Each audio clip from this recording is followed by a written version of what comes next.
অর্থ এটা নয় যে পাও ভালো থাকুক মাথা ভালো থাকুক। আল্লাহর উদ্দেশ্য হলো আবু লাহাব ধ্বংস হোক। তাফসীরকাররা বলেন যে বলতে গিয়ে হাতের কথা বললেন কেন? যে আল্লাহ বুঝাইতে চান যে হাত আলেম উলামার বিরুদ্ধে যায়, যে হাত নবীর বিরুদ্ধে যায়, ওই হাত আল্লাহর কাছে বড় নিকৃষ্ট হয়। বারবার লক্ষ্য করে দেখুন, নূহ নবী যখন বদয়া করেন কবুল হয়ে গেল। এক তো কারণ এই জাতি অনেকটা পাপের মধ্যে লিপ্ত, চার চাইতে বড় পাপ আর অন্যায় হয় না। নূহ নবী যখন বদয়া করলেন আল্লাহর দরবারে কবুল হয়ে গেল। সূরা হুদের ব্যাখ্যার মধ্যে তাফসীরুল কাবীরের মধ্যে এনেছেন সবচাইতে উঁচু জায়গার মধ্যে 40 গজ পানি ছিল, 40 দিন যাবত এই পানি ছিল। কাবা শরীফ পানির নিচে 40 দিন পরে যে মাত্র এই পানি যখন শুকায় গেল, নূহ নবীর নৌকা যে মাত্র পানির মধ্যে লেগে গিয়েছে, আল্লাহ ডাক দিয়ে বলে, নূহ নবী গো, এবার এখন তো সমাজের মধ্যে মানুষ তেমন একটা নাই, দাওয়াতের কাজও তেমন একটা নাই, আপনি একটা কাজ করুন, কিছু মাটির পাতিল বানান। নূহ আলাইহিস সালাম উনি অনেক দিন যাবত মাটির পাতিল বানায় আছে। আল্লাহ রাব্বুল আলামিন ডাক দিয়ে বলে, ওগো নূহ নবী, স্টোভ আর বানায়েন না, এবার বানানো বন্ধ করুন। আল্লাহ শফিউর রহমাতুল্লাহ ওয়ার কিতাবের মধ্যে উল্লেখ করেছে, আল্লাহ রাব্বুল আলামিন ডাক দিয়ে বলে, নূহ নবী গো, এবার একটা লাঠি হাতে নেন। প্রভু, লাঠি হাতে নিয়ে কি করবো? নূহ নবী যতগুলো মাটির পাতিল বানা আছে সবগুলো এক একটা পিঠায় ভাঙেন। প্রভু গো, আপনি কি জানেন না যে জিনিস নিজের হাতে বানাচ্ছি তা যে ভাঙতে মায়া লাগে? নূহ নবী, আমি জানি, কিন্তু আমি আল্লাহ আপনাকে জানানোর জন্য হুকুম করেছি। ওগো নূহ নবী, আপনি মাটির পাতায় পাতিল বানাইছেন, শ্রম দিয়েছেন, সময় লাগাইছেন, রুহ তো দেন নাই, প্রাণ তো দেন নাই। এতে যদি আপনার মায়া লাগে, আপনি যে বদদুয়া করেছেন, আপনার বদদুয়া কবুল করে তাম পৃথিবীর যত কাফের বেঈমান আছে, হাজার হাজার নয়, লক্ষ লক্ষ কাফের বেঈমানকে যে আমি আল্লাহ ধ্বংস করে দিয়েছি। এই মানুষগুলো আমি আল্লাহর কুদরতি হাত দ্বারা বানানো ছিল।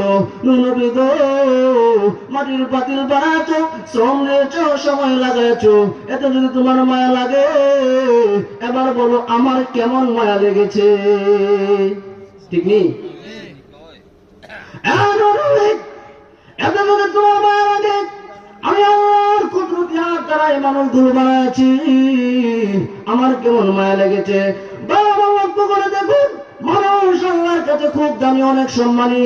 এই মানুষকে তাফসীরকারকগণ দুই ভাগে ভাগ করেছেন।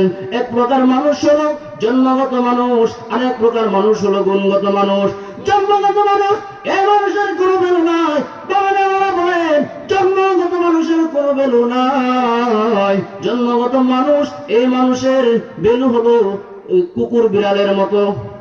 জন্মগত মানুষ, আমার জন্মগত মানুষ, আবু জাহেল জন্মগত মানুষ, উতবা, শাইবা, ওয়ালিদ ইবনে মুগীরা, ওয়াংশং সূচি, হিজরা সুরতের মহিলা, ওয়াংশং সূচি, ভারতের নরেন্দ্র মোদী, এরকম বড় করে যত কাফের বেঈমান আছে সবগুলো হলো জন্মগত মানুষ।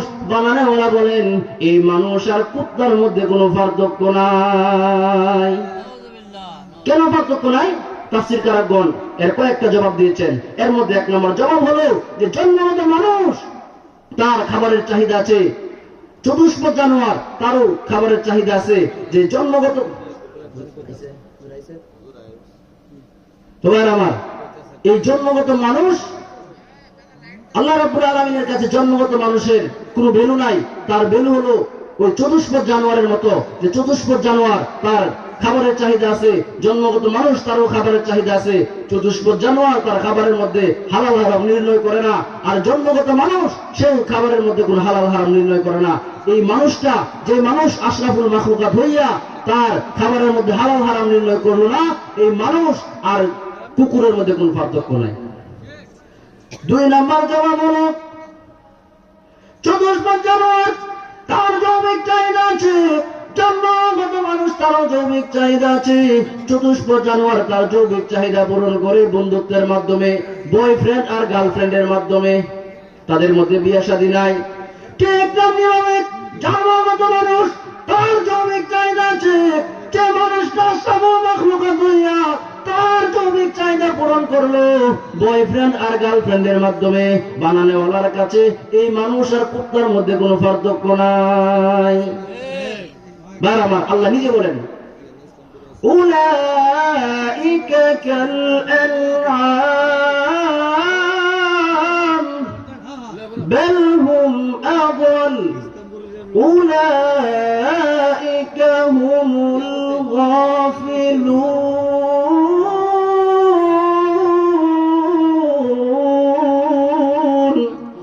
আল্লাহ রাব্বুল আলামিন বলেন কাঞ্চন কাল আনআম, তারা চতুষ্পদ জানোয়ারের মতো।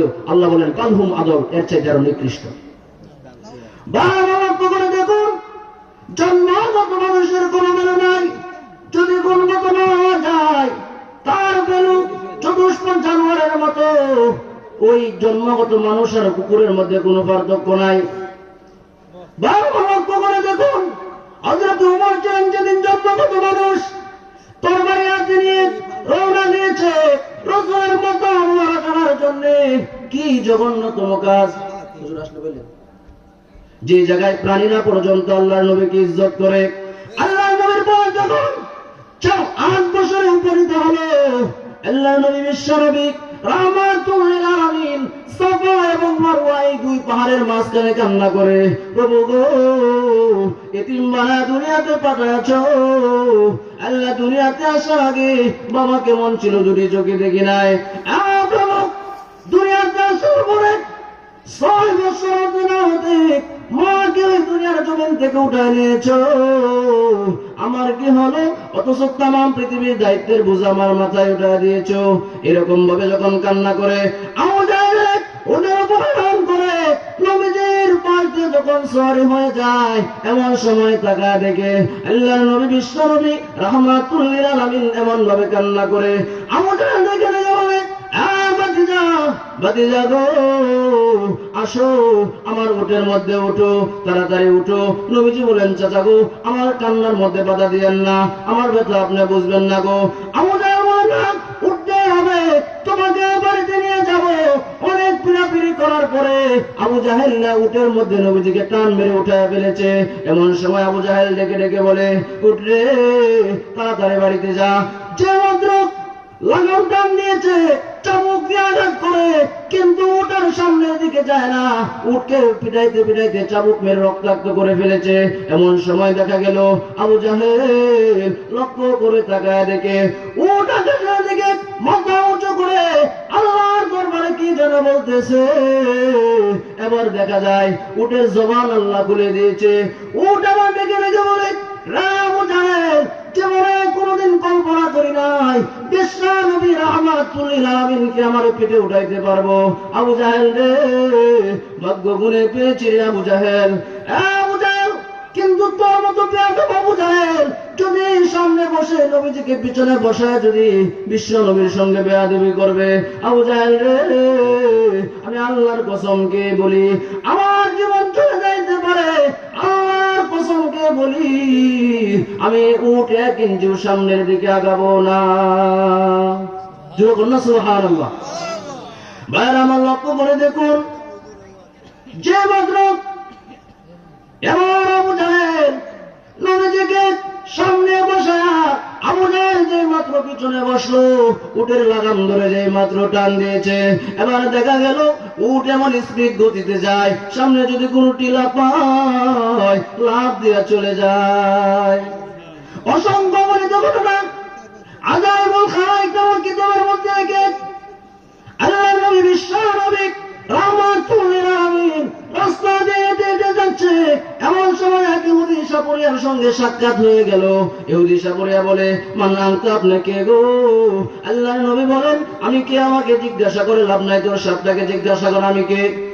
ইহুদি সাপরিয়া কয়, আমার সাপ তো কথা বলতে পারে না। নবীজি বললেন, না বলতে পারলে আমি আছি, তুই আগে জিজ্ঞাসা করস না। এবার ইহুদি সাপরিয়া বলে, সাপ রে, তুই কি ওনাকে চিনিস নি? এবার দেখে সাপ ফনা করে জিহ্বা বের করে বলে, হুয়া মুহাম্মাদুর রাসূলুল্লাহ, তিনি আল্লাহর রাসূল।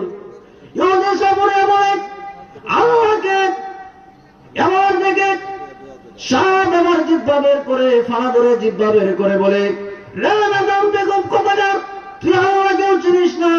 ওই আকাশ, এই জমিন, এই বিশ্ব ব্রহ্মাণ্ড, তোমাকে আমাকে যিনি বানায়েছেন তিনি হলেন মহান আল্লাহ রাব্বুল আলামিন। ভাইরা আমার, লক্ষ্য করে দেখুন, প্রাণীরা আল্লাহর নবীকে ইজ্জত করে, কিন্তু জন্মগত ওমর তরবারির নিয়ে রওনা দিয়েছে রাসূলের মকাম মুবারক আনার জন্য। যে জায়গার মধ্যে প্রাণীরা পর্যন্ত আল্লাহর নবীকে ইজ্জত করে সম্মান দেয়, ভাইরা আমার লক্ষ্য করে দেখুন, জন্মগত মানুষ, জন্মগত ওমর হইয়া এই কাজ করেছে। কিন্তু ওমর যেদিন থেকে গুণগত হয়েছে, সেদিন দেখা যায় আবু বকর সিদ্দিক রাদিয়াল্লাহু আনহুর শাসনামলে ওমর ফারুক রাদিয়াল্লাহু আনহু উনি রাস্তা দিয়ে হেঁটে হেঁটে যায়। এমন সময় দেখা গেল হযরত ওমর ফারুক রাদিয়াল্লাহু আনহু গুণগত ওমর একজন বৃদ্ধা মহিলার বাড়ির সামনে দিয়ে যায়। এমন সময় তাকায় দেখে ওই মহিলার বাড়ির সামনে একটা পানির ট্যাঙ্কি আছে। ওই পানির ট্যাঙ্কি ভরে দেওয়ার মতো কোন মানুষ তার নাই। ওমর রাদিয়াল্লাহু আনহু ভাবলেন, এই পানির ট্যাঙ্কিটা আমি রাত্রেবেলা লুকাইয়া ভরে দেব, কেউ যেন জানতে না পারে। এই পরিকল্পনা করে উনি রাত্রেবেলায় আসলেন পানির ট্যাঙ্কি ভরে দেওয়ার জন্য। পানির ট্যাঙ্কি ভরে দেওয়ার জন্য এসে টাকা দেখে পানির ট্যাঙ্কি কে যেন ভরে দিয়েছে। ওমর ফারুক বললেন, দেরি হয়ে গেছে, আরেকটু আগে আসতে হবে। উনি আরেকটু আগে আসলেন, এসে দেখে কে যেন পানির ট্যাঙ্কি ভরে দিয়েছে। উনি ভাবলেন দেরি হয়ে গেছে, আরেকটু আগে আসতে হবে। উনি আরেকটু আগে আসলেন, এসে দেখে কে যেন পানির ট্যাঙ্কি ভরে দিয়েছে। উনি ভাবলেন দেরি হয়ে গেছে, আরেকটু আগে আসতে হবে। আরেকটু আগে আসলেন, এসে দেখে কে যেন পানির ট্যাঙ্কি ভরে দিয়েছে। হযরত ওমর বলেন, এটা কে গো তুমি? আমি ওমরের আগে আগে কাজ করে বসো, আমার আগে আগে পানির ট্যাঙ্কি ভরে দাও। আগামীকাল পানির ট্যাঙ্কি ভরবো না, ওই লোকটাকে আমি ধরবো। কে গো তুমি? আমি ওমরের আগে আগে কাজ করে বসো। হযরত ওমর রাদিয়াল্লাহু আনহু উনি ওই মানুষটাকে ধরার জন্য যে মাত্র গিয়েছে, এমন সময় আবারও দেখে কে যেন পানির ট্যাঙ্কি ভরে দিয়েছে। উনি ভাবলেন, না গো, এটা কোনো মানুষ নয়, জিন্নাত হবে। আমি ওমরের আগে আগে, কে তুমি?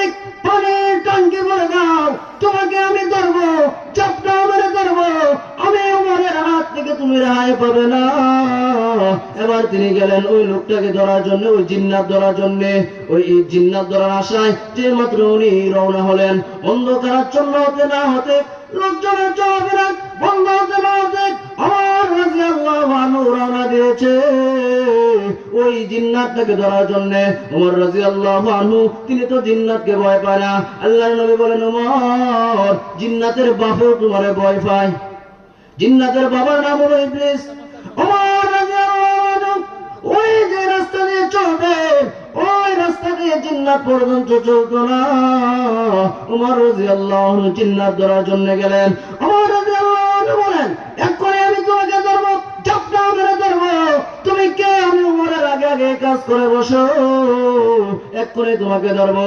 ওমর রাদিয়াল্লাহু আনহু ওই এমনি টাকা দেখে চামড়ার একটা কলসি হাতে নিয়ে এরকম ভাবে পা গুলা টেনে টেনে আসতেছে, যেমন বোঝা যায় লোকটা বয়স্ক, আর না হয় তুমি কে, তুমি পা গুলা টেনে টেনে হাঁটো। ওমর রাদিয়াল্লাহু আনহু এবার ওই মানুষটাকে ধরার জন্য উনি ইচ্ছা করে যে মাত্র সামনে আগাইলো, এবার বলে, আমি তোমাকে এক্ষুনি জাপটা মেরে ধরবো। এমনি সামনে আগায় ওই মানুষটাকে জাপটা মেরে ধরেছে। এমনি টাকা থেকে চাদরের ভিতর থেকে বের হয়ে এসেছে হযরতে আবু বকর সিদ্দিক। আর জোরে বল সুবহানাল্লাহ। আশ্চর্য! ইয়া আমিরুল মুমিনিন, নবীর পরে উম্মতের মধ্যে সবচাইতে দামি ব্যক্তি হইয়া, বিশ্ব নবীর শ্বশুর হইয়া, জান্নাতের সার্টিফিকেট প্রাপ্ত সাহাবী হইয়া তুমি আমি উমরের আগে আগে এই কাজ করবা, আমি উমরের আমার ধারণার মধ্যেও ছিল না।